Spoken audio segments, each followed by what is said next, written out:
হাতকে উত্তোলন করে নারায়ে তাকবীর লাগান, যেন সকলে জানতে পারে এখানে যতজন বসে আছে জিন্দা মুসলমান বসে আছে। নারায়ে তাকবীর, মাশাআল্লাহ, নারায়ে রিসালাত, মসলাকে আলা হযরত ওলি का दामन। बिस्मिल्लाहिर्रहमानिर्रहीम। अल्लाहुम्मा सल्ली अला सय्यिदिना व मौलाना मुहम्मद अदमा फी बिल्लाहि सलातन दाइमदा मुल्किल्लाह। अल्लाहुम्मा अस्लिह उम्मत मुहम्मद, अल्लाहुम्मा रहम उम्मत मुहम्मद, अल्लाहुम्मा फर्रिज अन उम्मति मुहम्मद सल्लल्लाहु तआला अलैहि व आलिहि वसल्लम। रब्बना आतिना इल्मन नाफिया व रिज़्क़न करीमा व दहनन वासिया व अमलन सालिह व क़ल्बन मुनव्वर बिनूरि मुस्तफ़ा सल्लल्लाहु तआला अलैहि व आलिहि वसल्लम। व सल्लल्लाहु तआला अला खैरि खल्क़िही मुहम्मदिन व आलिहि व अस्हाबिही अजमईन बिरहमतिक या अरहमर राहिमीन बिहक़्क़ि ला इलाहा इल्लल्लाह मुहम्मदुर रसूलुल्लाह सल्लल्लाहु तआला अलैहि व आलिहि वसल्लम। अस्सलामु अलैकुम व रहमतुल्लाहि व बरकातुहू। नहमदुका या मन शरह सुदूरना व नव्वर कुलूबना व तलअ रसूलहु अला उलूमिल अव्वलीन वल आखिरीन व अल्लमहु इल्मा मा कान यकून। वस्सलातु वस्सलामु अला मन कान नबिय्यन व आदम बैनल माइ वत्तीन। अम्मा बअद फ़अऊज़ु बिल्लाहि मिनश शैतानिर रजीम। बिस्मिल्लाहिर रहमानिर रहीम। अर्रहमान अल्लमल क़ुरआन। वक़ाल नबी सल्लल्लाहु अलैहि व आलिहि वसल्लम अल अंबियाउ अहयाउन फ़ी क़ुबूरिहिम युसल्लून। वक़ाल नबी सल्लल्लाहु अलैहि व आलिहि वसल्लम मन सल्ला अलैहि वाहिदा सल्लल्लाहु अलैहि अशरा। सदक़ल्लाहुल अज़ीम व सदक़ रसूलुहुन नबियुल अमीनुल मतीनुल करीम व नहनु अला ज़ालिका मिनश शाहिदीन व शाकिरीन व ज़ाकिरीन वल्हम्दुलिल्लाहि रब्बिल आलमीन। Honorable President of this stage, respectable ulama kiram, then dearest and nearest all Islamic brothers and sisters, tonight our Almighty Allah, the Creator, knows the sustainer, the maintainer of this universe and hereafter, and who created at first the nur of Holy Prophet sallallahu alaihi wasallam, then each and everything in the light of his Holy Prophet sallallahu alaihi wasallam, gave us a beautiful light, a glorious chance to increase our Islamic knowledge with the help of this jalsa, this mahfil, this conference. So we all at first must praise and glorify our Almighty Allah, who gave us this beautiful light and made us the ummah of the Holy Prophet sallallahu alaihi wasallam. समस्त प्रशंसा, hamd, sana, तारीफ একমাত্র মহান প্রতিপালকের দরবারে নিবেদিত, যিনি এক ও দ্বিতীয়, যিনি অক্ষয় অব্যয়, যিনি নিরাকার, যিনি আপনাকে আমাকে গোটা কায়নাতকে সৃষ্টি করেন এবং সর্বপ্রথম নিজ হাবিব মুহাম্মদ সাল্লাল্লাহু আলাইহি ওয়াসাল্লামকে সৃষ্টি করে তার উম্মতি হয়ে জীবন অতিবাহিত করার শক্তি প্রদান করেছেন। এবং আজকের এই পবিত্র মঞ্চে, পবিত্র মাহফিলে আমাদেরকে আসার, বসার, ইসলামিক আলোচনা শ্রবণ করে নিজের ইসলামিক জ্ঞানকে বৃদ্ধি করার শক্তি প্রদান করেছেন। তাই আসুন সেই মহান প্রতিপালকের দরবারে একবার শুকরিয়া জ্ঞাপন করি, পরে সে উচ্চ স্বরে আলহামদুলিল্লাহ। মাইকওয়ালা ভাই নাই? ওই যে ওই দিক থেকে যেটা বাউন্স আছে, যেটা সাউন্ড, ওটা কম করা যাবে না? ওটা কম করে দেন। আর এখানকার যে সাউন্ডটা, এটা একটু করবে, একটু কম করবেন, বেসটা কম করবেন। ওই আওয়াজটা টুকরা ছিল না, বুঝাই যাচ্ছে না আমি কি বলছি, ওরাই বুঝতে পারছেন। সম্মানিত মুসলিম সমাজ, আমি এর পূর্বে আপনাদের পাশে সম্ভবত হরি সোরানাকি গ্রাম, সেখানে এসেছিলাম গত বছরের আগের বছর। আলহামদুলিল্লাহ এই এলাকায় আবার একটি জালসাতে আসতে পেরে আল্লাহ তাআলার লাখো কোটি শুকরিয়া আদায় করছি। এই এলাকার মানুষ খুব শিক্ষিত, ভালো, জ্ঞানী, অনেক ডিসিপ্লিন। অন্যান্য জায়গায় দেখা যায় মাঝখানে খাবারের আয়োজন করলে লোক সব উঠে পালিয়ে যায়, কিন্তু এখানে খাবারের কথা বলার পরেও আলহামদুলিল্লাহ অধিকাংশ লোক আছেন। এটার জন্য আপনাদের শুকরিয়া। আওয়াজ ক্লিয়ার শোনা যাচ্ছে? এখন বোঝা যাচ্ছে? বেসটা একটু আর কম করতে হবে, আওয়াজটা ক্লিয়ার হবে।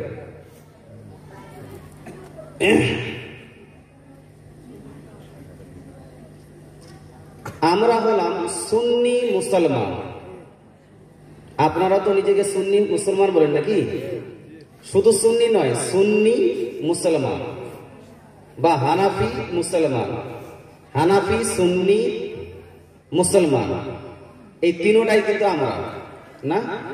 এর সঙ্গে আরো জড়িত করে দেওয়া হয় পীরপন্থী মুসলমান নাকি? আপনারা পীর মানেন তো? পীর মানেন। সম্মানিত মুসলিম সমাজ, বর্তমান সময় অনেকগুলো ফেরকা নতুন তৈরি হচ্ছে, যারা সুন্নি মুসলমানের উপর নানান দিক থেকে নানান ভাবে প্রশ্ন করে থাকে।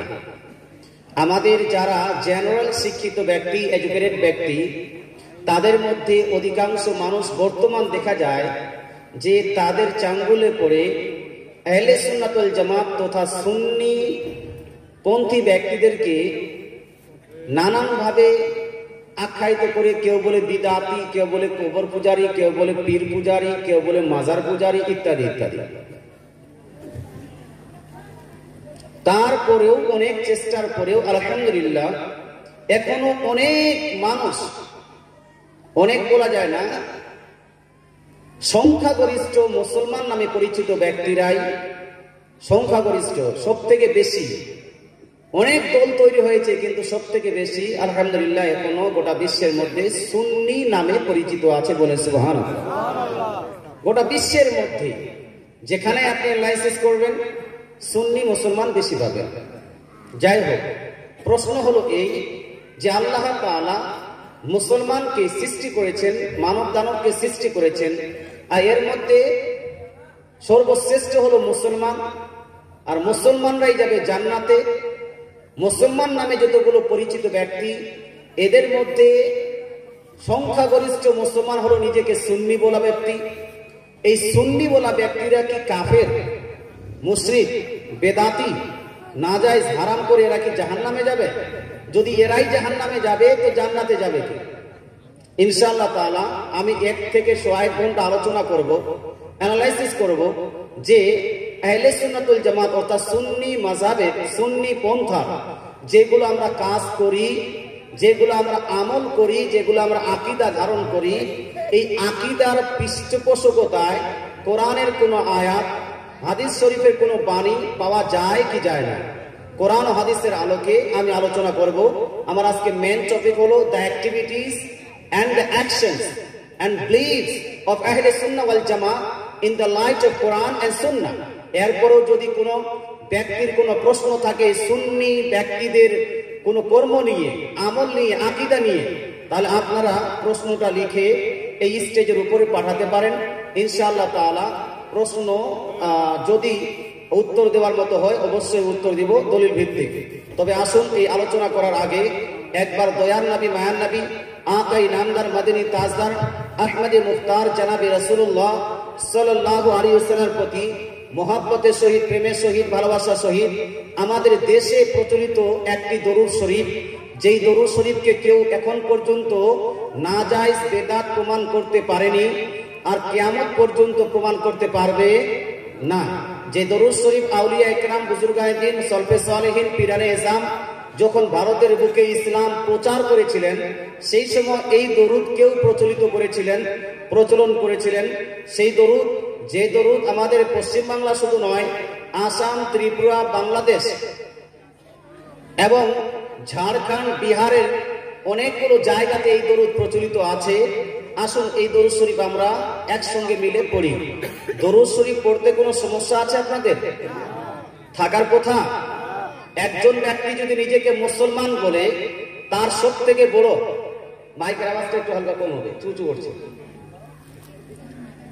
সব থেকে বড় দায়িত্ব হলো সর্বপ্রথম তাকে কোরআন শরীফ ফলো করতে হবে, নাকি?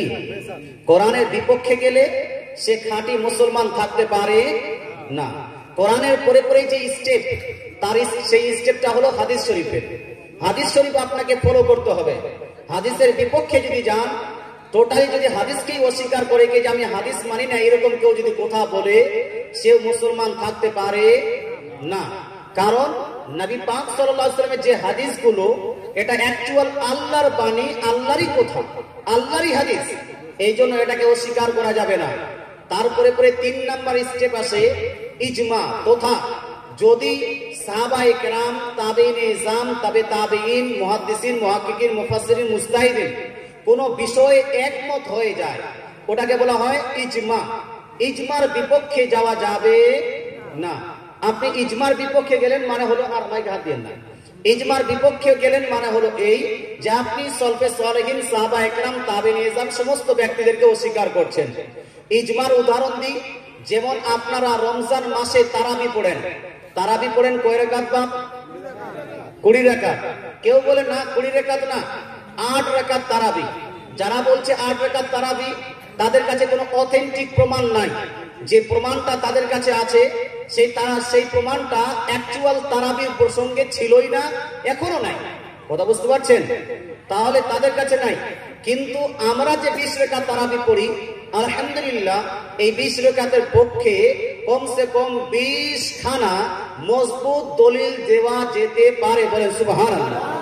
আমার এই তারাবি প্রসঙ্গে 3 খানা আমি বই লিখেছি, তার মধ্যে 2 খানা পাবলিশ করেছি, একটা আর পাবলিশ হচ্ছে। প্রথম বইটা লিখেছিলাম অকাট্য দলিল সম্বলিত 20 রাকাত তারাবি। এই বইটা পাবলিশ হয়ে অনেক জায়গায় চলে গেছে। আমি রিসেন্টলি একটি বই লিখলাম যে হাদিস ও মুহাদ্দিসের দৃষ্টিতে তারাবি ও বিতিরের রাকাত সংখ্যা কত। বিতিরের নামাজ পড়েন কত রাকাত? 3 রাকাত। কোথাও পড়া হয় 1 রাকাত। 1 রাকাত পড়ে সালাম ফিরিয়ে দেওয়া হয়। তারা বলে না 1 রাকাতটাই সঠিক, 3 রাকাতটা সঠিক নয়। আমি কাউকে ক্রিটিসাইজ করব না বা কাউকে গালিও দিব না। আহলে হাদিস যদি কেউ থাকেন, ফারাজি কেউ যদি থাকেন, জামাতে ইসলামী কেউ যদি থাকেন, দেবন্দি কেউ যদি থাকেন, ওয়াহাবি কেউ যদি থাকেন, ভাই আপনি আপনার মধ্যে থাকুন, কিন্তু আজকে আলোচনাটা শুনে যান। যদি আলোচনা আমার নিজের পক্ষ থেকে বলি, মানার কোনো দরকার নাই। কিন্তু কোরআন ও হাদিসের আলোকে যদি আলোচনা হয়ে থাকে, তাহলে আপনিও কোরআন মানতে বাধ্য, আমিও বাধ্য। আপনিও হাদিস মানতে বাধ্য, আমিও বাধ্য। আপনি ইজমা মানতে বাধ্য, আমিও ইজমা মানতে বাধ্য। আপনাকে মানতে হবে। মানার জানার পরেও যদি আপনি না মানেন, তাহলে আপনার নিজেকে মুসলমান বলে আখ্যায়িত করা এটা সঠিক হবে না। কথা বুঝতে পারছেন? তো ইজমার একটা বলছিলাম, ইজমা যেমন 20 রাকাত তারাবি, 20 রাকাত তারাবির উপর সাহাবায়ে কেরাম, নবীজি সাল্লাল্লাহু আলাইহি ওয়াসাল্লামের যে সাহাবা, এই সাহাবায়ে কেরামের ইজমা রয়েছে। অর্থাৎ সর্বসম্মতিক্রমে সাহাবায়ে কেরাম 20 রাকাত তারাবিকে প্রাধান্য দিয়ে 20 রাকাত তারাবিকেই চালু করেছেন। বলে সুবহানাল্লাহ। সাহাবায়ে কেরাম থেকে শুরু করে নিয়ে আজ পর্যন্ত যে হিস্ট্রি, এই হিস্ট্রিতে আপনি যদি দেখেন, 200 বছর আগে শুরু হয়েছিল এই ফিতনা বহুল সময়। আহলে সুন্নাত ওয়াল জামাতের বিপক্ষে যতগুলো দল তৈরি হচ্ছে, এগুলা সব বেশিরভাগে তৈরি হয়েছে 200 বছর আগে। 200 বছর আগ পর্যন্ত সাহাবায়ে কেরাম থেকে শুরু করে 200 বছর আগ পর্যন্ত যতগুলো আপনি মুহাদ্দিসিন, মুহাক্কিকিন, মুফাসসিরিন, মুজতাহিদিন পাবেন, সবাইকে দেখবেন আপনি 20 রাকাতের মতটাকেই গ্রহণ করেছেন। বলেন সুবহানাল্লাহ। এই জন্য তিরমিজি শরীফের রাইটার সিহাহ সিত্তা দেখবেন আপনি, সিহাহ সিত্তায় কোথাও বুখারী, মুসলিম, তিরমিজি, নাসাই, আবু দাউদ এটা উল্লেখ নাই যে তারাবির রাকাত সংখ্যা হলো 8 রাকাত। এটা উল্লেখ কোথাও নাই। কথা বুঝতে পেরেছেন? কোথাও নাই। কিন্তু তারাবি যে 20 রাকাত, এটা সিহাহ সিত্তার মধ্যে উল্লেখ আছে। কি আছে? উল্লেখ আছে, কোথায় লিপিবদ্ধ আছে? উঠান তিরমিজি শরীফ, সিহাহ সিত্তার মধ্যে একটি অন্যতম হাদিস গ্রন্থ। তিরমিজি শরীফ জিল নাম্বার 1 পেজ নাম্বার 99, যেই আপনার তিরমিজি শরীফটি ছাপানো হয়েছে দেওবন্দ থেকে, এই পেজ নাম্বার 99 এর মধ্যে ইমাম তিরমিজি রাহমাতুল্লাহি আলাইহি তিনি ইরশাদ করেন, আকসারু আহলিল ইলম আলা মা রুবিয়া আন উমারা ওয়া আলিকিন ওয়া গায়রিহিমা মিন আসহাবিন নবী সাল্লাল্লাহু আলাইহি ওয়াসাল্লাম 20 রাকাতান ওয়া হুয়া কওলু সুফিয়ান আস-সাউরি ওয়া ইবন আল-মুবারিক ওয়া শাফি ওয়া ক্বালা শাফি হাকাযা আদরাকতু বিবালাদিনা বিমাক্কাতা ইউসাল্লুনা 20 রাকাতান। এর অর্থটা বুঝুন।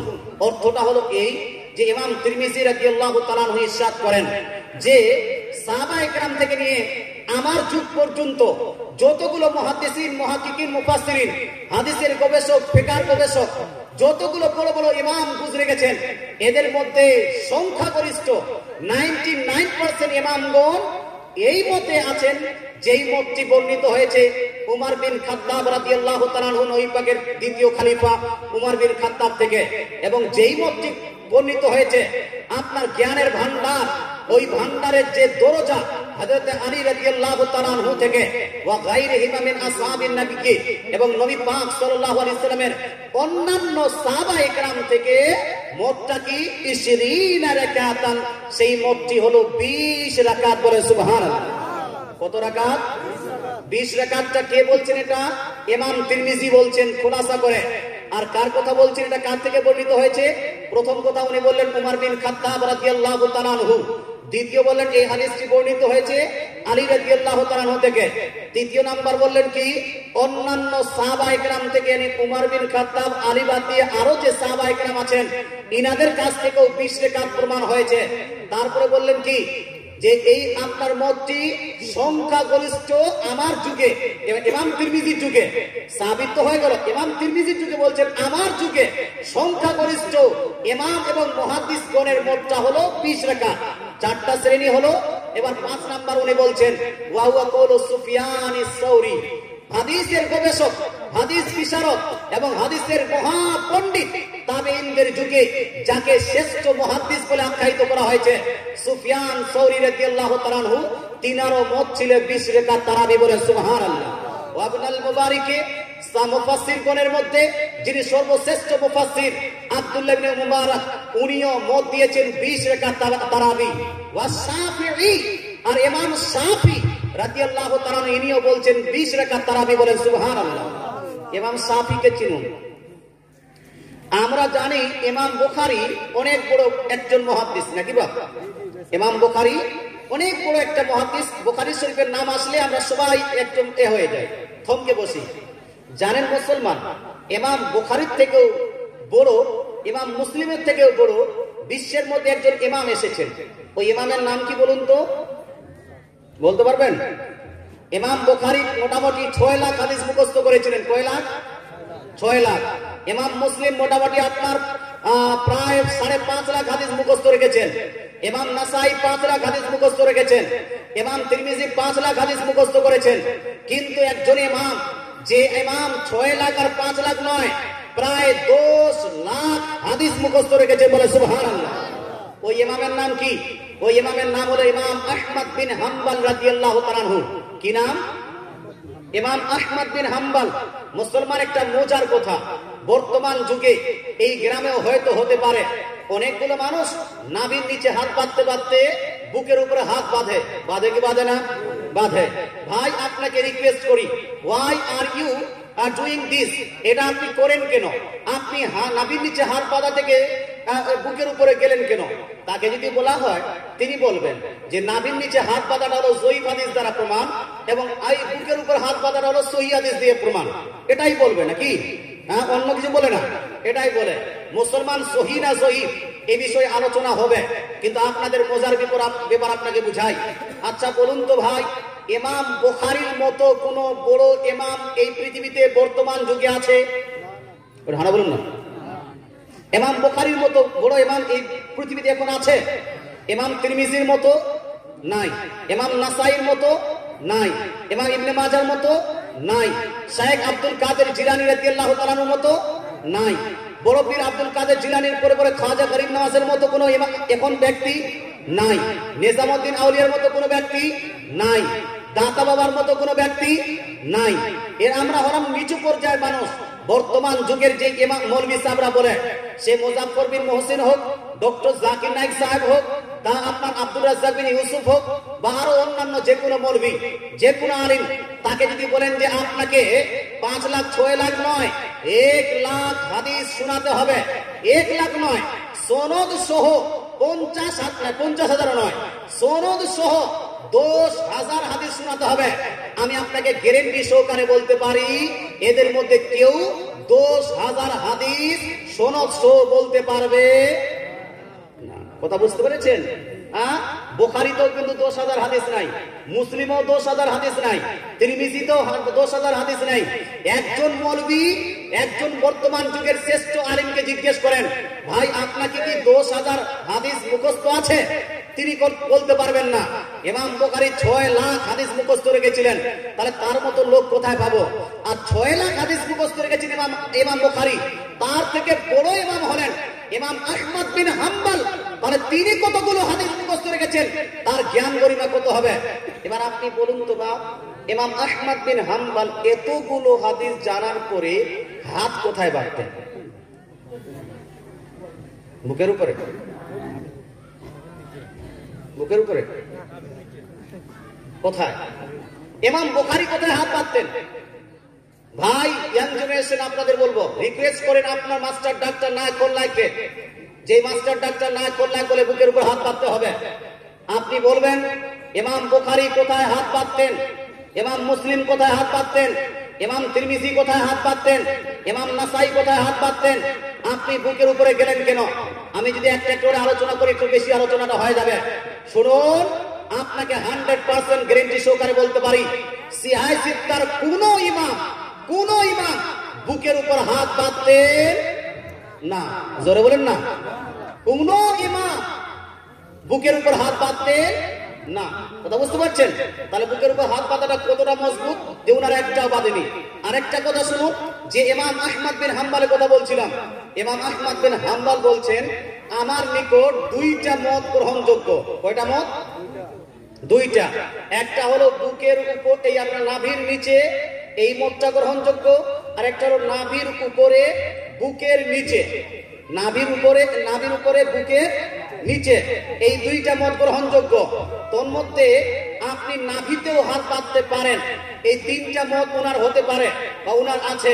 সম্মানিত মুসলিম সমাজ, উনাকে যখন জিজ্ঞেস করা হয় যে বুকের উপর হাত বাঁধা যাবে কি যাবে না, তো ইমাম আহমদ বিন হাম্বল বলেন, মাসাইলে ইমাম আহমদ বিন হাম্বল গ্রন্থে, যে বুকের উপর হাত বাঁধাটা হলো মাকরুহ, এটাকে বুকের উপর হাত বাঁধা কোনো মতেই চলবে না। কথা বুঝতে পারছেন? 10 লাখ হাদিসের হাফিজ, 10 লাখ হাদিস ইমাম বুখারী, মুসলিম, তিরমিজি, নাসাই, আবু দাউদ থেকে বড় ইমাম, ওই ইমাম বলছেন বুকের উপর হাত বাঁধাটা হলো মাকরুহ, এটা হলো অপছন্দনীয়, শরীয়তে এটা বৈধ নয়, সুতরাং আপনারা বুকের উপর হাত বাঁধবেন না। এবার আমি যদি বলি না বুকের উপরেই হাত বাঁধতে হবে, তো নিজেকে ইমাম আহমদ বিন হাম্বলের থেকে বড় প্রমাণ করা হবে। হে মুসলমান, আপনাকে বলতে চাই, উনি বলছেন নাভির নিচে হাত বাঁধানো হলো সব থেকে উত্তম, আর বুকের উপর হাত বাঁধানো হলো নিকৃষ্ট কাজ, এটা কাজ করা যাবে না। এই ইমাম আহমদ বিন হাম্বল প্রায় 10 লাখ হাদিস মুখস্থ রেখেছিলেন। এর থেকেও বড় ইমাম হলেন ইমাম শাফিঈ। বলে সুবহানাল্লাহ। ইমাম আহমদ বিন হাম্বল থেকে কে বড়? ইমাম শাফিঈ। আর ইমাম শাফিঈ থেকে বড় ইমাম হলেন আমার ইমাম, আপনার ইমাম, ইমামে আযম আবু হানিফা রাদিয়াল্লাহু তাআলা। বলে সুবহানাল্লাহ। হে মুসলমান, আপনাকে বলতে চাই, ইমাম আহমদ বিন হাম্বল থেকে বড় ইমাম শাফিঈ। আর ইমাম শাফিঈ রাদিয়াল্লাহু তাআলা বলেন, মান আরাদা আন ইয়াতাবাহহারা ফিল ফিকহি ফাহুয়া ইয়ালু আবি হানিফা। যদি কোনো ব্যক্তি ইসলামের পণ্ডিত হতে চায়, ইসলামের জ্ঞানী হতে চায়, সে যেন সর্বপ্রথম নিজেকে আবু হানিফার ছাত্র মনে করে। বলে সুবহানাল্লাহ। কোন ব্যক্তি যদি নিজেকে আবু হানিফার ছাত্র না মনে করে, তাহলে সে কোনদিন ইসলামের জ্ঞানী হতে পারে। কে বলেছেন এটা? ইমাম শাফিঈ। আহা, ইমাম শাফিঈর কথা শুনুন। আর বর্তমান আমাদের মাস্টার ডাক্তার নায়ক নায়ক মৌলভী মুন্সিদের কথা শুনুন যে আবু হানিফা কিছুই জানতেন না। মুসলমান আপনাকে বলতে চাই, মানুষকে ধোঁকা দিয়ে, মানুষকে একটা আলাদা লেভেল দিয়ে মানুষের কথা বলা হচ্ছে যে এটা এটা চলবে না, ওটা চলবে না। আমার মূল আলোচনায় আসি। ইমাম শাফিকে আপনি চিনলেন, ইমাম শাফির কি মত চলে যাবে টুকটুক করে? ইমাম শাফি রাদিয়াল্লাহু তাআলা কি বলেছিলেন তারাবির প্রসঙ্গে? তো তারাবির প্রসঙ্গে ইমাম শাফি রাদিয়াল্লাহু তাআলা বলেন, আজ থেকে প্রায় 1300 বছর পূর্বের কথা, 1300 বছর পূর্বের কথা ইমাম শাফি বলছেন। তিরমিজি শরীফে লিপিবদ্ধ আছে সিয়াজুদ্দার কিতাবের মধ্যে। ফাকালা শাফি হাকাযা আদরাকতু বিবালাদিনা বিমাক্কাতা ইউসাল্লুনা 20 রাকাতান। যেই জায়গা থেকে ইসলাম প্রচার হয়েছে অর্থাৎ মক্কা নগরী, ওই মক্কা শহরে ইমাম শাফি বলেন যে আমার যুগে মক্কা শহরে, মক্কার আশেপাশে যতগুলো বড় বড় ইমাম ছিলেন, যতগুলো শিক্ষক ছিলেন, যতগুলো ইসলামিক বিদ্বান ছিলেন, সবাইকে আমি দেখেছি তারা সবাই একসঙ্গে 20 রাকাত নামাজ পড়েছে বলে সুবহানাল্লাহ। কত রাকাত বাপ? 20 রাকাত। তাহলে 20 রাকাত কার কার মত হলো? উমর বিন খাত্তাব রাদিয়াল্লাহু তাআলা আনহু, আলী রাদিয়াল্লাহু তাআলা আনহু, অন্যান্য সাহাবায়ে কেরামের, সুফিয়ান সাউরি রাদিয়াল্লাহু তাআলা আনহু, ইমাম আব্দুল্লাহ ইবনে মুবারক রাদিয়াল্লাহু তাআলা আনহু, ইমাম শাফিঈ আর ইমাম শাফিঈর যুগে সমস্ত ইমামগণের এবং ইমাম তিরমিজির যুগে অধিকাংশ ইমামগণের মত হলো 20 রাকাত তারাবি। এবার আপনি জিজ্ঞেস করতে পারেন অধিকাংশ মত, তার মানে কিছু মত ছিল যেটা 20 রাকাতের বিরুদ্ধে ছিল নাকি? অধিকাংশ কখন বলা হবে? যখন 100% হবে। তার কিছু মত 20 রাকাতের বিরুদ্ধে ছিল। ওই কিছু মতটা কি ছিল? 8 রাকাতের, 5 রাকাতের, 6 রাকাতের। ইমাম তিরমিজি নিজেই উল্লেখ করেছেন তিরমিজি শরীফে কিছু মত ছিল 20 রাকাতের বিরুদ্ধে, কিন্তু সেটা 8 রাকাত তারাবি ছিল না। তিনারা বলেছিলেন যে তারাবির রাকাত সংখ্যা হলো 36 রাকাত। কত রাকাত? তিরমিজি শরীফের কিতাব লেখা পর্যন্ত 100% আপনাকে বলতে পারি, তিরমিজি কিতাব লেখা পর্যন্ত এই দুইটাই মত প্রসিদ্ধ ছিল, অন্য কোনো মত প্রসিদ্ধ ছিল না। একটা মত হলো 20 রাকাত আর একটা মত হলো 36 রাকাত। কিছু উলামায়ে কেরাম 36 রাকাতের উপর আমল করতেন, আর অধিকাংশ উলামায়ে কেরাম, অধিকাংশ মুহাদ্দিস, মুহাক্কিক, মুফাসসির, মুজতাহিদ, সাহাবায়ে কেরাম, তাবেঈন, ইনারা 20 রাকাতের উপর আমল করেছেন। ব্রাদার ইসলাম, তাহলে 20 রাকাতের মতটা যদি কাউকে ছাড়তে হয় তাহলে যেতে হবে কোন দিকে? 8-এর দিকে না 36-এর দিকে? কোন দিকে? 36-এর দিকে, 8-এর কথা নয়। কারণ কুনু মা সাদিকিন, আপনাদেরকে যদি খাঁটি মুসলমান হতে হয় তাহলে সত্যবাদীদের সঙ্গে হতে হবে। আর সত্যবাদী কারা? সাহাবায়ে কেরাম, তাবেঈন, তাবে তাবেঈন, মুহাদ্দিসিন, মুহাক্কিকিন, মুফাসসিরিন, মুজতাহিদিন। আর তাদের মধ্যে দুইটাই মত, একটা হলো 20 রাকাত, একটা হলো 36 রাকাত। যদি 20 রাকাতকে পরিত্যাগ করেন তাহলে আপনাকে যেতে হবে 36 রাকাতের দিকে। 8 রাকাতের there is no escape for 8 রাকাত। 8 রাকাতের কোনো escape নাই। তবে হ্যাঁ, এখানে একটা প্রশ্ন করতে পারেন। কি প্রশ্ন? হুজুর ওই যে 36 রাকাত বলেছিলেন ওদের দলিল কোথায়? বলবেন কি বলবেন? যে যারা 36 রাকাত বলেছিলেন তারা কোন বেসে, তাদের কোন আপনার এভিডেন্সের উপর ভিত্তি করে তারা 36 রাকাত বলেছিলেন? আর 36 রাকাতের মত কে প্রকাশ করেছিলেন?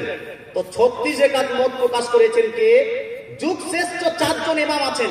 কেউ নাম বলতে পারবেন? যুগ শ্রেষ্ঠ 9 ভাগের উম্মতের মধ্যে 4 জন ইমাম। কি কি নাম? হ্যাঁ বলুন না, কেউ জানেন না? একটা হলো ইমাম আবু হানিফা, দ্বিতীয় হলো ইমাম শাফিঈ, তৃতীয় নাম্বার হলো ইমাম আহমদ বিন হাম্বল, 4 নাম্বার হলো ইমাম মালিক রাদিয়াল্লাহু তাআলা আনহু। আপনি আশ্চর্য হবেন। আচ্ছা, কথাগুলো কি ভালো লাগছে? কিছু আমি তথ্যবহুল আলোচনা দিয়ে দিই আপনাকে। আশ্চর্য হবেন, পশ্চিম বাংলার বুকে যতগুলো ফারাজিদের মাদ্রাসা আছে, ফারাজি বুঝেন আপনারা? আহলে হাদিস বুঝেন? হ্যাঁ, আহলে হাদিস বা ফারাজি ভাইদের যতগুলো বড় বড় মাদ্রাসা আছে, সেই মাদ্রাসাগুলোতে একটি কিতাব পড়ানো হয়। ওদের সিলেবাসে আছে, আমাদের সিলেবাসে কিন্তু নাই, সুন্নিদের সিলেবাসে।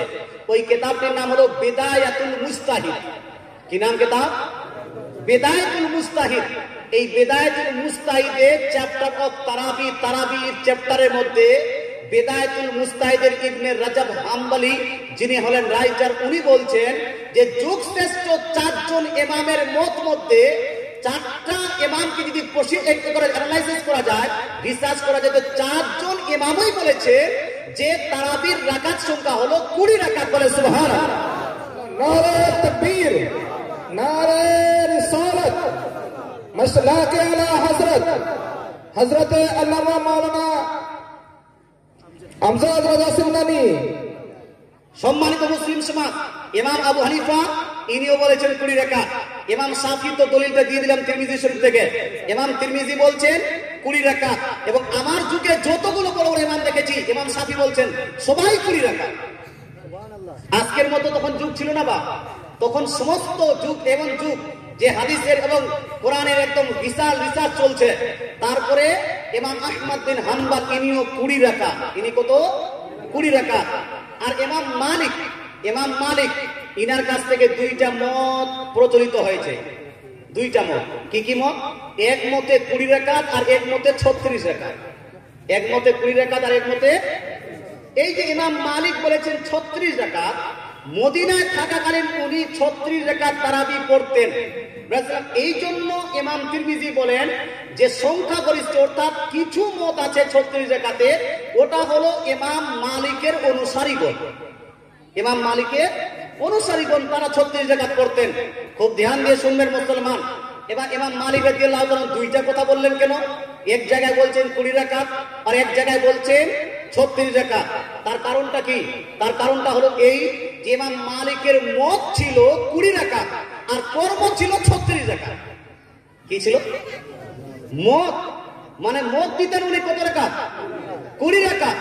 আর আমল করতেন কার উপর? 36 এর উপর। তো মত তিনি বয়ান করেছেন, তিনি বলেছেন ইমাম মালিক 20 বলেছেন।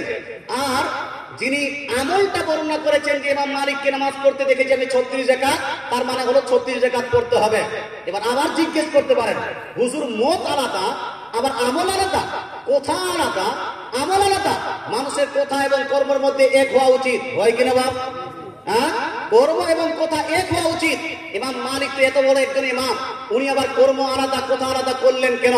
তার কারণটাও শুনে নিন। এই কারণটা বিভিন্ন হাদিস গ্রন্থে লিপিবদ্ধ আছে। ইভেন উমদাতুল কারি শারহে বুখারী বা বুখারী শরীফের বিশ্ববিখ্যাত ব্যাখ্যা গ্রন্থ, আরবি ব্যাখ্যা গ্রন্থ উমদাতুল কারির মধ্যে লিপিবদ্ধ আছে, ফাতহুল বারির মধ্যে লিপিবদ্ধ আছে, আরো বিভিন্ন কিতাবের মধ্যে, বড় বড় কিতাবের মধ্যে লিপিবদ্ধ আছে। কি লেখা আছে? ইমাম মালিক রাদিয়াল্লাহু তাআলা আনহুর মত যে সঠিক রাকাতের সংখ্যা তারাবির হলো 20 রাকাত, কিন্তু তিনি পড়তেন কত?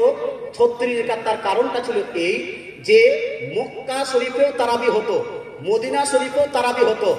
মক্কা শরীফে 4 রাকাত নামাজ তারাবির পড়ার পরে কাবা শরীফের একবার তোয়াফ করা হতো। কি করা হতো? তোয়াফ করা হতো। 4 রাকাত হয়ে গেল, কাবা শরীফের আপনার তোয়াফ করা হলো, আবার 4 রাকাত পড়তেন, আবার তোয়াফ করা হতো, আবার 4 রাকাত পড়তেন, আবার তোয়াফ করা হতো। তো 20 রাকাতের মধ্যে কয়বার তোয়াফ হতো বাপ? 5 বার হবে না, 4 বার হবে। কতবার হবে? 4 বার হবে না? 20 রাকাতের মধ্যে কত রাকাত তোয়াফ হবে? 4 বার তোয়াফ হচ্ছে, রাকাত হচ্ছে 20, 4 রাকাত তোয়াফ হচ্ছে। তো মক্কা শহরের ইমামগণ, মুহাদ্দিসগণ, ওখানকার বাসিন্দাগণ ইমাম মালিকের যুগে তিনারা 20 রাকাত তারাবি পড়তেন।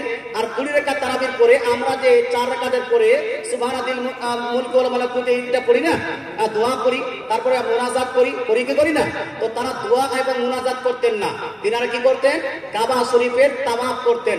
4 রাকাত পড়ার পরে একবার তাওয়াফ করলেন, আবার 8 রাকাত পড়ার পরে আরেকবার তাওয়াফ করলেন, 12 রাকাত পড়ার পরে আরেকবার তাওয়াফ করলেন, 16 রাকাত পড়ার পরে আরেকবার তাওয়াফ করলেন, শেষে বেলা দোয়া করে শেষ করে দিলেন। কথা বুঝতে পারছেন? তো 4 বার তোয়াফ হলো, 20 রাকাত আদায় হয়ে গেল। মদিনাবাসীরা 20 রাকাতই আদায় করতেন, কিন্তু তিনারা যখন দেখলেন যে মক্কাবাসীরা কাবা শরীফের তোয়াফ করছেন 4 রাকাত করে করে, আর আমার কাছে তো কাবা শরীফ নাই, আছে কি? মক্কাতে কাবা শরীফ, মদিনাতে কাবা শরীফ নাই, তাহলে মক্কাতে মক্কাওয়ালারা যখন এক্সট্রা কিছু করছেন তারাবির মাঝখানে 4 রাকাত পড়ার পরে তাওয়াফ করছেন, আর মদিনাতে কোনো কাবা শরীফ নাই, তাহলে কি করব আমরা? তো ইমাম মালিক রাদিয়াল্লাহু তাআলা আনহু মক্কা নগরীর ব্যক্তিদের সমতুল্য হওয়ার জন্য তিনি কি করতেন যে 4 রাকাত পড়ার পরে আবার 4 রাকাত তারাবি নামাজ পড়ার পরে 4 রাকাত নফল আদায় করতেন, বলে সুবহানাল্লাহ। কত? 4 রাকাত তারাবির পরে 4 রাকাত নফল।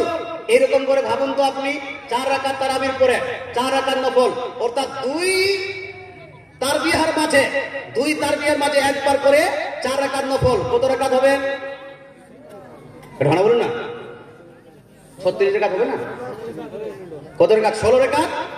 এক্সট্রা 16 রাকাত হচ্ছে, আর তারাবি হলো 20 রাকাত। তাহলে কত রাকাত হলো? 36 রাকাত।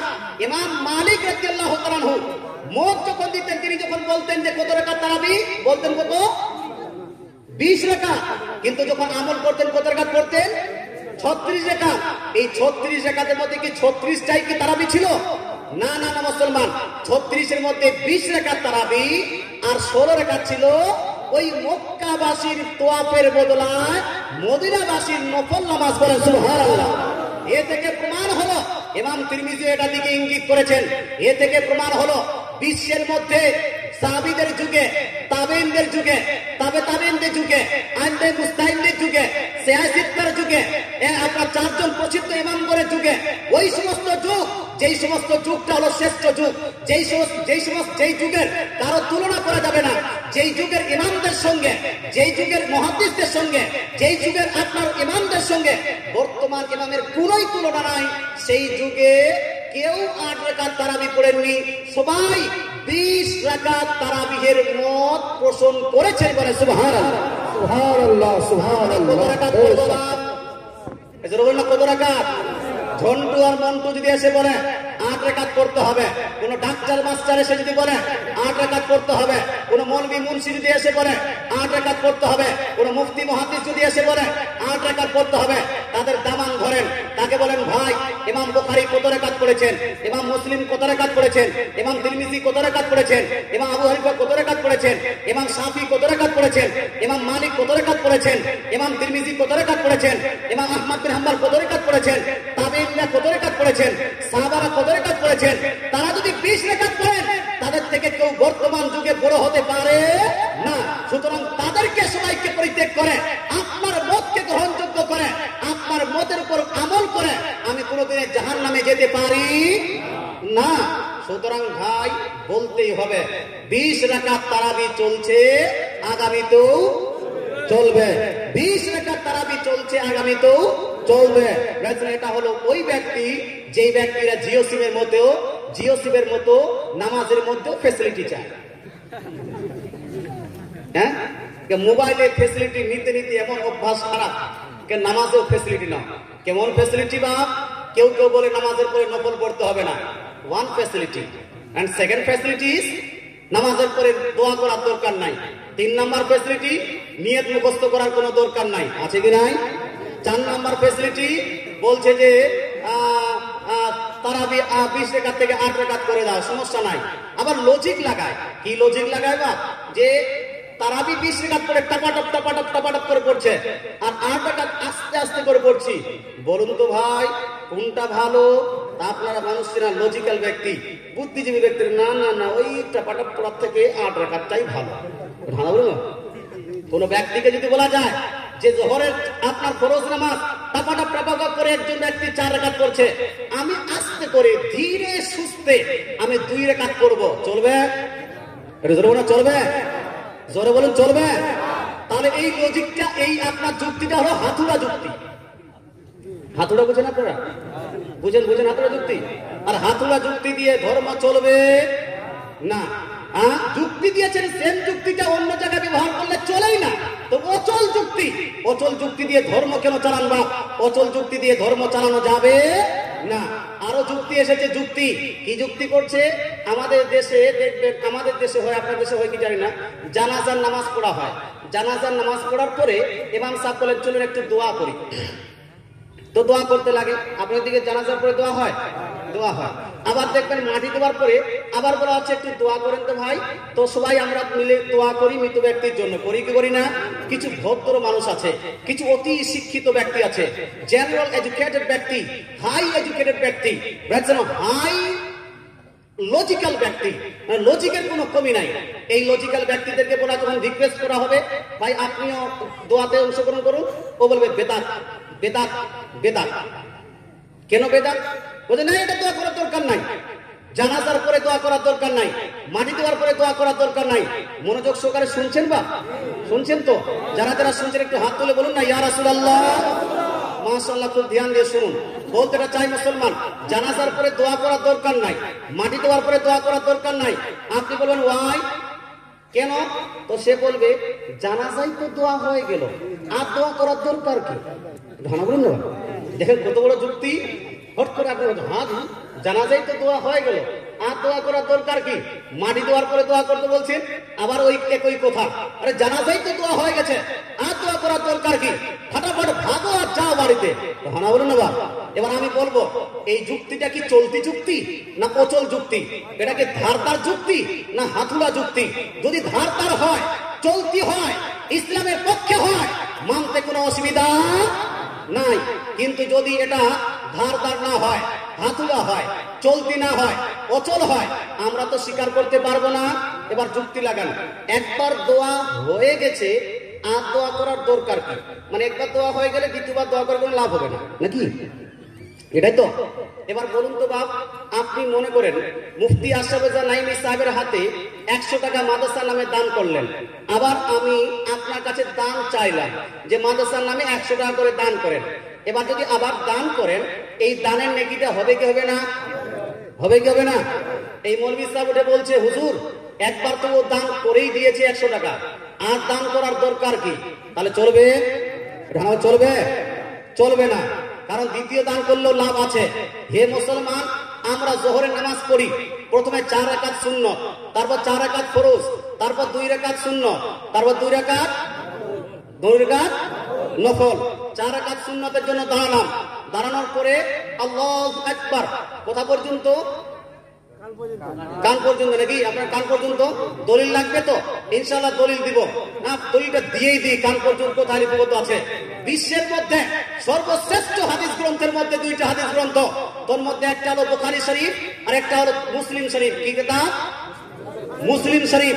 মুসলিম শরীফটা যেটা সৌদি আরব থেকে ছাপানো হয়েছে, কলকাতার নয়, বাংলাদেশের নয়, আপনার কি ভারতের নয়, সৌদি আরবে যেটা ইন্টারন্যাশনাল মুসলিম শরীফ ছাপানো হয়েছে, সেই ইন্টারন্যাশনাল মুসলিম শরীফের হাদিস নাম্বার 891, 892 এর মধ্যে লিপিবদ্ধ আছে নবী করিম সাল্লাল্লাহু আলাইহি সাল্লাম যখন নামাজ স্টার্ট করতেন, শুরু করতেন, তখন হাতকে রাফা ইয়াদাইহি ইয়ালা উযনাইহি আফরুআ উযনাইহি, সেই সময় নবী করিম সাল্লাল্লাহু আলাইহি সাল্লাম 2 হাতকে কান বরাবর উঠাতেন, বলে সুবহানাল্লাহ।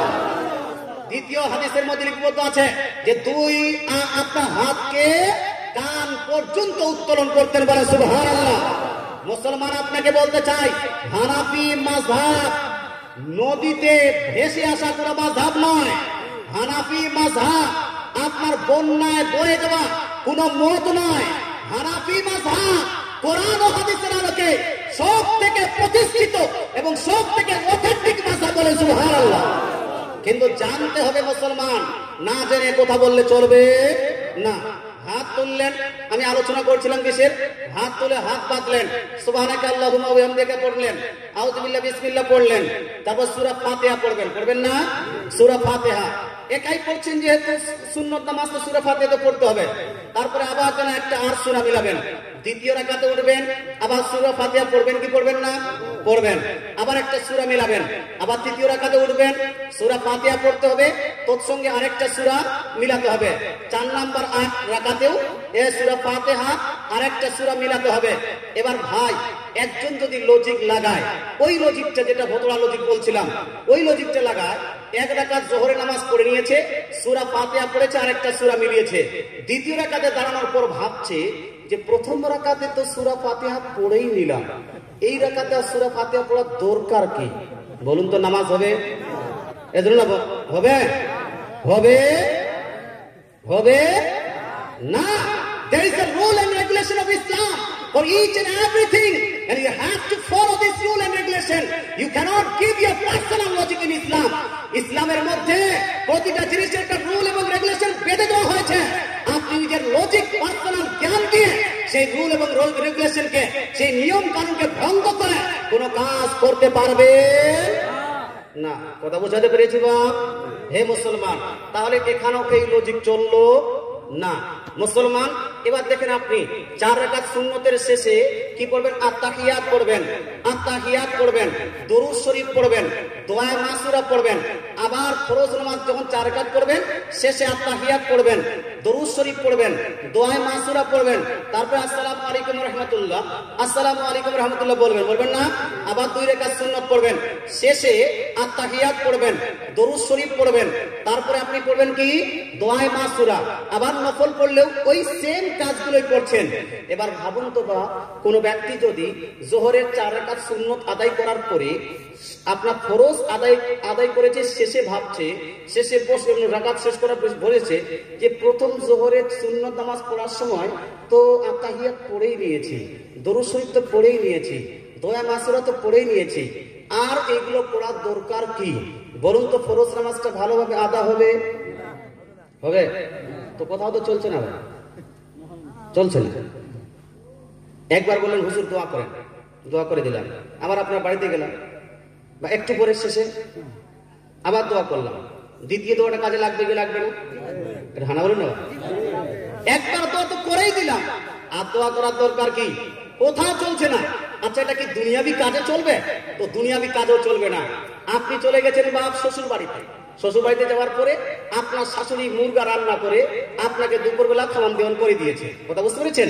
খাওয়ান দাওয়ান হয়ে গেছে, রাত্রিতে কিন্তু ভাত রান্না হয়নি, খাওয়া দাওয়া একদমই নাই। এক শালিজানকে বললেন, ও শালিজান, ও শালি আধিকার ওয়ালি, খাবার টাওয়ার নিয়ে আসো না।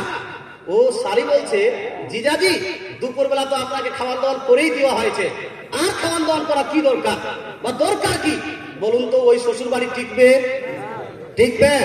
যে লজিক আপনাকে মাস্টার শিখিয়েছে, সেই লজিকটা যদি আপনার বাড়ি বাড়ি প্রয়োগ করে, বাড়ি বাড়ি সকালবেলা রান্না করেছে, দুপুরবেলা আপনাকে ভুল লেগেছে, বাড়ি বাড়ি খাওয়া নিয়ে আসো, কেন? আপনাকে খাবার তো সকালবেলা খেয়ে দেওয়া হয়েছে, সকালবেলা তো খাবার তো খেয়ে নিয়েছেন, আর খাবার দরকার কি? এই বাড়িওয়ালা টিকবে? বাড়ি বাড়ি টিকবে না। শ্বশুর বাড়িতে ওই লজিক লাগালে ওই শ্বশুর বাড়ি টিকে না। যেই লজিক দ্বারা আপনার শ্বশুর বাড়ি টিকে না, যেই লজিক দ্বারা আপনার নিজের বাড়ি টিকে না, সেই লজিক দ্বারা আপনি ইসলামকে টিকাতে চান না, চলা যাবে না। হ্যাঁ, আপনার কাছে যদি দলিল থাকে, গিভ মি আ প্রুফ যে নবী পাক বলেছেন জানাজার পরে দোয়া করা যাবে না। যদি নবী পাক এক জায়গায় বলে থাকেন, আমরা গোটা জীবন ওয়াদা করছি, গোটা জীবন কখনো জানাজার পরে আর দোয়া করব না। একটা প্রুফ দেখান, একটা দলিল দেখান যে নবীজি বলেছেন মাটি দেওয়ার পরে দোয়া করা যাবে না। একটা দলিল কেউ যদি দেখাতে পারে, বীরভূমের মাটিতে, এইটা কি নাম গ্রাম? আয়াজ গ্রামে আমি চ্যালেঞ্জ করে যাচ্ছি, আমার এলাকায় জালসা করতে আসবো, অনেক জালসা আছে আমার। আপনার একজন ব্যক্তি যদি দেখাতে পারে যে জানাজার পরে, মাটি দেওয়ার পরে নবীজি সাল্লাল্লাহু আলাইহি ওয়াসাল্লাম বা সাহাবায়ে কেরাম বা তাবেঈন বা মুহাদ্দিসিন, মুহাদ্দিকিন, মুফাসসিরিনদের মধ্যে নবীজি সাল্লাল্লাহু আলাইহি ওয়াসাল্লাম কোনো কওল নকল করেছেন যে নবীজি বলেছেন যে মাটি দেওয়ার পরে দোয়া করা যাবে না, এক জায়গায় কেউ যদি দেখাতে পারে 1 লাখ টাকার পুরস্কার দেওয়া হবে।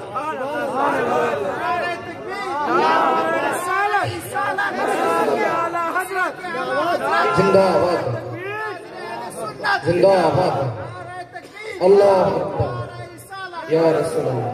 ভদ্র লজিক দিয়ে ইসলাম চালানো যাবে না।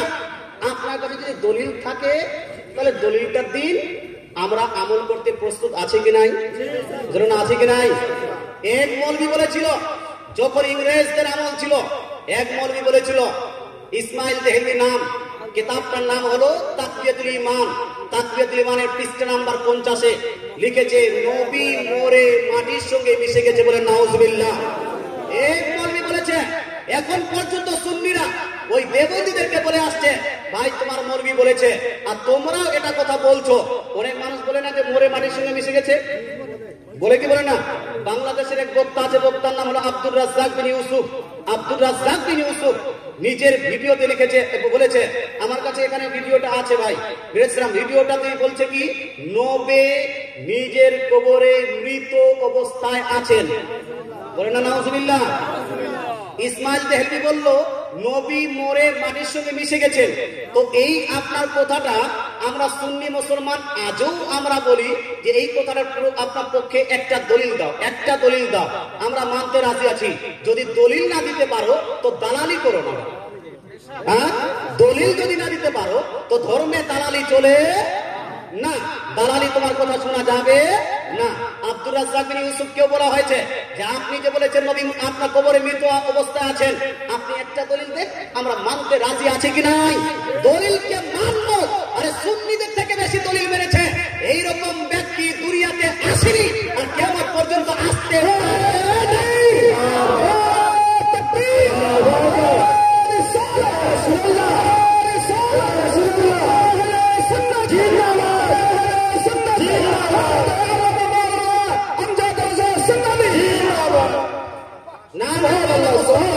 দালালি মানতে আমরা রাজি, বলো না দালালি মানতে আমরা রাজি, দলিলই কথা মানবো।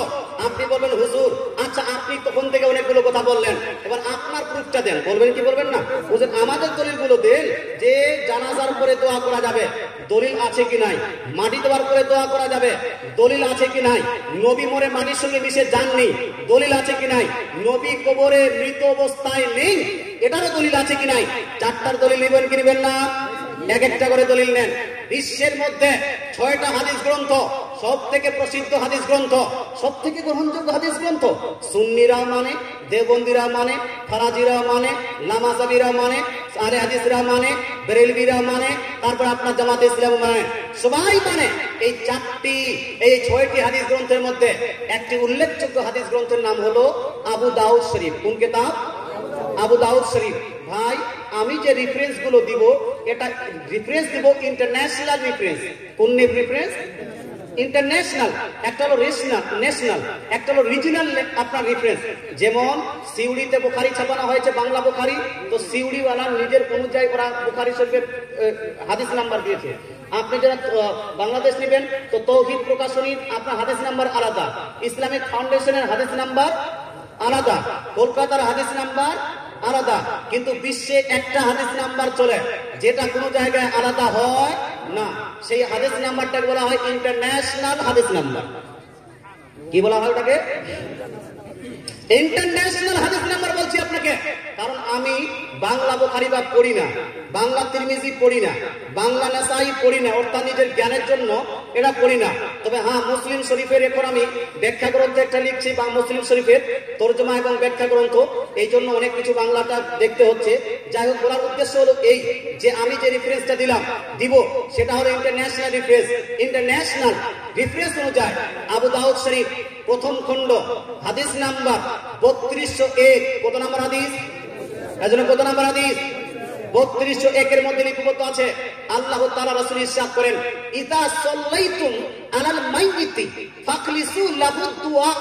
অর্থাৎ নবীজি সাল্লাল্লাহু আলাইহি ওয়াসাল্লাম ইরশাদ করেন, যখন তোমরা মৃত ব্যক্তির উপরে জানাজার নামাজ সমাপ্ত করে নিবে, জানাজার নামাজ পড়ে নিবে, তখন তোমরা মৃত ব্যক্তির জন্য বিনয়ের সহিত দোয়া করো। বলে সুবহানাল্লাহ, সুবহানাল্লাহ, সুবহানাল্লাহ।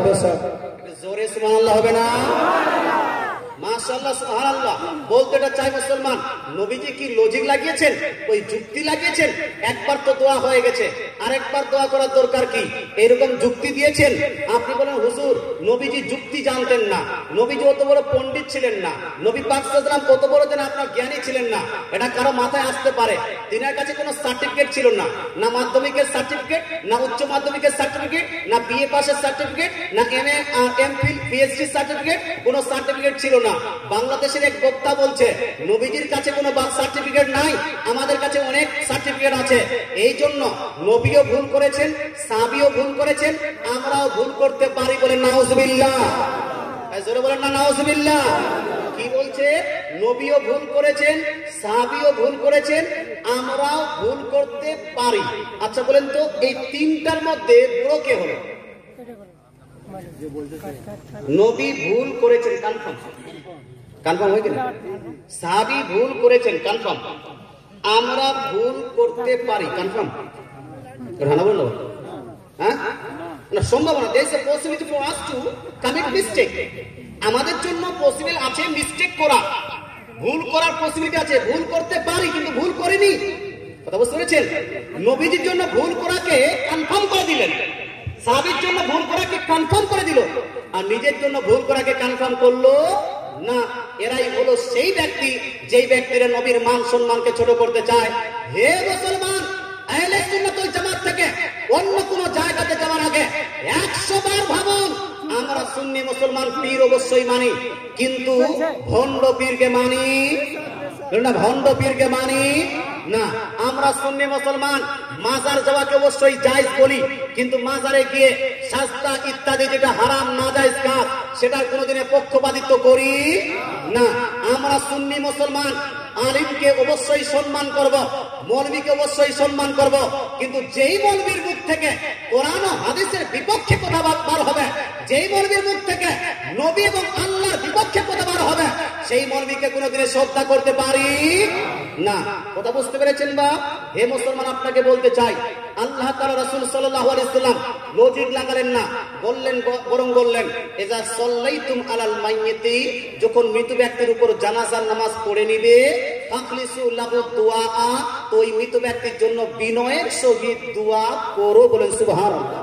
নবী করতে বলেছেন, আমরা করব না ছাড়বো?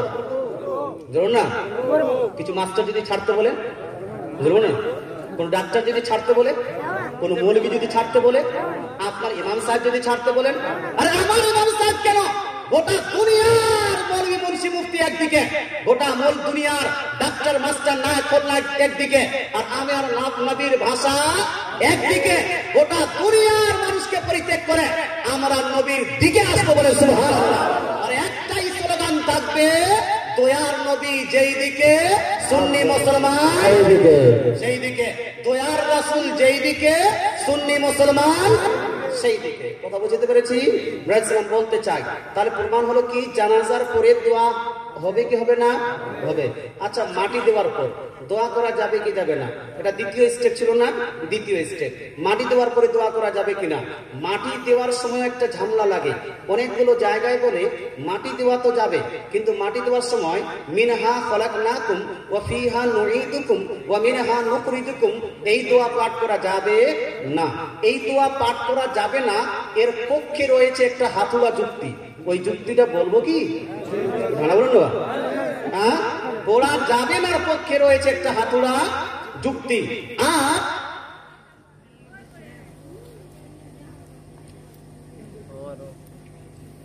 পড়ার পক্ষে, আচ্ছা, ভোতড়া বোঝেন আপনারা? হ্যাঁ, ধার না থাকলে এই যুক্তিকে হাতুড়া বলা যাবে, এই যুক্তিকে ভোতড়া বলতে হবে। একটু হানা বলো, যে কাজেই করে না তো ভোতড়াই কি? হ্যাঁ, হাতুড়াটা মজবুত হয় নাকি? হাতুড়া কি হয়? একটু আর পাল্টিয়ে দিই, মাটি দেওয়ার পরে না, মাটি দেওয়ার সময় মিনহা খলাকনাকুম ওয়া ফিহা নুঈদুকুম ওয়া মিনহা নুখরিজুকুম, এই দোয়া পড়া যাবে না, এর পক্ষে রয়েছে ভোতড়া যুক্তি। ভোতড়া যুক্তি। আর মিনহা খলাকনাকুম ওয়া ফিহা নুঈদুকুম ওয়া মিনহা নুখরিজুকুম তারাতান উখরা, পড়া যাবে, এর পক্ষে রয়েছে হাতুড়া দলিল। কি রয়েছে? হাতুড়া বলতে মজবুত দলিল। কথা বুঝবে, বুঝতে পেরেছেন? হ্যাঁ, মাটি দেওয়ার পরে দোয়া করা যাবে কি যাবে না, একটা দলিল শুনে নেন। মিশকাত শরীফ প্রথম খণ্ড পৃষ্ঠা নাম্বার 26 এর মধ্যে যে মিশকাত শরীফটি দেওবন্দ থেকে ছাপানো হয়েছে, তাছাড়া হাদিসটি লিপিবদ্ধ আছে সিআইসিতার মধ্যে অন্যতম হাদিস গ্রন্থ। হাদিস গ্রন্থের নাম হলো আবু দাউদ শরীফ। এই আবু দাউদ শরীফ দ্বিতীয় খণ্ড হাদিস নাম্বার 32-23। কত নাম্বার হাদিস? কত নাম্বার হাদিস? International reference 32-23। এই 32-23-এর মধ্যে মা বোনেরা আপনারা চুপ করে বসে থাকেন। আপনি মাটি দিতে যেতে পারবেন কি পারবেন না? কোন মায়ের বাবা ইন্তেকাল করেছে, বাবার কবরে গিয়ে মারা মাটি দিতে পারবে কি পারবে না? যদি কবর দেখতে যেতে চায়, দেখতে যেতে পারবে কি পারবে না? যদি কবর জিয়ারত করতে যেতে চায়, করতে পারবে কি পারবে না? যদি কবর জিয়ারত না করতে চায়, যদি কোরআন শরীফ পড়তে চায়, পারবে কি পারবে না? অনেকগুলো যুক্তি বার হয়েছে। কোরআন শরীফ কি পড়ার জন্য নাজিল হয়েছে না বুঝার জন্য? বলুন না, বুঝার জন্য। একজন নায়ক ছিল আমাদের দেশে, এখন নাই বর্তমান। কোরআন শরীফ নাজিল হয়েছে বুঝার জন্য। এই জন্য কিছু মৌলভী মাস্টার ডাক্তার বলছে পড়ে কোনো লাভ হবে না, বুঝো তারও লাভ। দেখেন যুক্তি। হ্যাঁ হ্যাঁ, না পড়লে বুঝবে কি করে?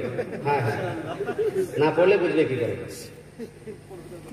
শুনুন হে মুসলমান, আমি বলছিলাম কি আবু দাউদ শরীফ, আবু দাউদ শরীফ প্রথম খণ্ড, দ্বিতীয় খণ্ড, হাদিস নাম্বার 32-23। সেম হাদিস খানা মুসনাদ আহমদ বিন হাম্বলের মধ্যে লিপিবদ্ধ আছে। সেম হাদিস খানা আর তারকিব ও তারহিবের মধ্যে লিপিবদ্ধ আছে।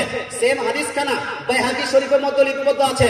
সেম হাদিস খানা মাজমাউ জাওয়াইদের মধ্যে লিপিবদ্ধ আছে।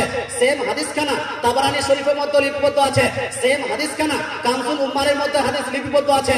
সেম হাদিস খানা জামিউল আহাদিসের মধ্যে লিপিবদ্ধ আছে। সেম হাদিস খানা ইমাম আপনার জালালউদ্দিন সুয়ুতির আদ-দুররুল মানসুরের মধ্যে লিপিবদ্ধ আছে। সেম হাদিস খানা তাফসিরে ইবনে কাসিরের মধ্যে লিপিবদ্ধ আছে। সেম হাদিস খানা অনেকগুলো জায়গা লিপিবদ্ধ আছে। তবে দুইটি অথেন্টিক দলিল দিলাম।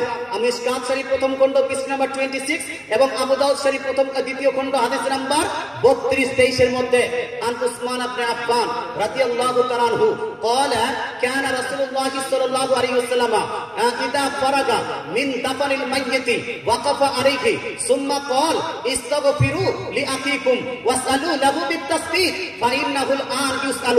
এটা হলো আরবিক হাদিস। এবার তরজমাটা শুনুন। তরজমা হলো এই তৃতীয় খলিফা, 3 নম্বর খলিফা হযরত উসমান বিন আফফান রাদিয়াল্লাহু তাআলা আনহু বলেন, কি বলেন?